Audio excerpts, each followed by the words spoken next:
জীবনে যদি এমন কোনো বন্ধু থাকে যে তোমাকে সঠিক পথ দেখাতে পারে, সেটা হলো অভিজ্ঞতা। যে হাসি খুশিভাবে বাঁচতে জানে সে কোনো সুবিধা ছাড়াই সুখী হবে। যে বাঁচতে জানে না সে সব সুযোগ সুবিধা থাকা সত্ত্বেও নিজেকে অসুখী মনে করবে। জীবন থেকে অনেক শিক্ষা পেয়েছি। দুশ্চিন্তা থাকলে নিজে জ্বলবে আর নিশ্চিন্ত থাকলে অপরে জ্বলবে। এমনভাবে বাঁচুন যেন আপনি আগামীকাল মারা যাচ্ছেন এবং এমনভাবে শিখুন যেন আপনি চিরকাল বেঁচে থাকবেন। সুখ ও দুঃখ আমাদের নিয়তিই নির্ধারণ করে দেয়। এর সাথে ধনসম্পদ বা দরিদ্রের কোনো সম্পর্ক নেই। যারা কাঁদে তারা রাজপ্রাসাদেও কাঁদে, আর যাদের ভাগ্যে সুখ আছে তারা কুঁড়ে ঘরেও হাসে। সবসময় একটা কথা মনে রাখবেন, নিজেকে বিশেষ ভেবে জীবনযাপন করা উচিত, কারণ ঈশ্বর কোনো কিছুই অকেজো তৈরি করেন না। বর্তমানে আপনি কাউকে জল আনতে বললে সে প্রথমে নিজেই তা পান করে নেয়। এটাই জীবন, এখানে সবাই নিজের জন্য বাঁচে। জীবনকে বুঝতে চাও তাহলে পিছন ফিরে তাকাও, আর যদি জীবনকে উপভোগ করতে চাও তবে সামনের দিকে তাকাও।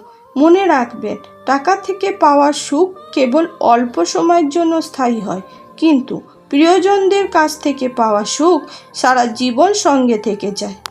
জীবনে সম্পর্ক গড়ার চেয়ে তা টিকিয়ে রাখার কথা ভাবলে সম্পর্কটি অটুট থাকবে।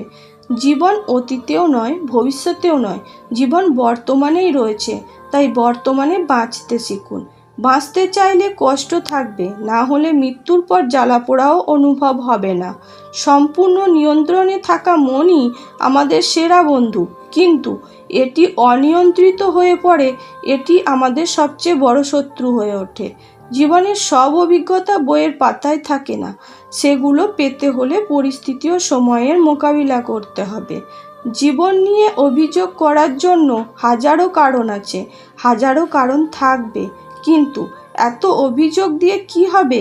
এটা তখনই তোমার মনে জাগবে যখন তুমি তোমার আশেপাশে অসহায় মানুষদের দিকে তাকাবে এবং দেখবে তারা দিনের পর দিন লড়াই করে চলেছে বেঁচে থাকার জন্য।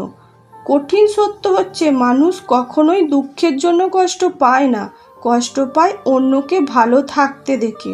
কোনো ব্যক্তি তখনই নিজেকে ছোট ভাবে যখন সে নিজেকে অন্যের সাথে তুলনা করে। মনে রাখবেন, তিনটে জিনিস মানুষকে ধ্বংস করে দেয়: লোভ, হিংসা আর অহংকার। লোক বলে দুঃখ যখনই আসে তখনই তা আপনাকে কাঁদায় এবং চলে যায়, কিন্তু আসল কথা হলো দুঃখ ভালো, যখন সে আসে অনেক কিছু শেখায়। যদি নেশা করতে চান তবে কঠোর পরিশ্রমের নেশা করুন। অনেক মানুষই আছেন যাদের সারা রাত ঘুম হয় না। অনেক মানুষের বিবেক আছে যা সারাক্ষণ ঘুমিয়ে থাকে। অনেক লোক খালি পেটে কাজ করতে যায় কারণ দায়িত্ব তাদের ক্ষুধার্ত করে তোলে। জীবনে সর্বদা চেষ্টা করুন, আপনি লক্ষ্য অর্জন করুন বা অভিজ্ঞতা, উভয়ই অমূল্য। সুখের অন্বেষণ অসুখের অন্যতম কারণ।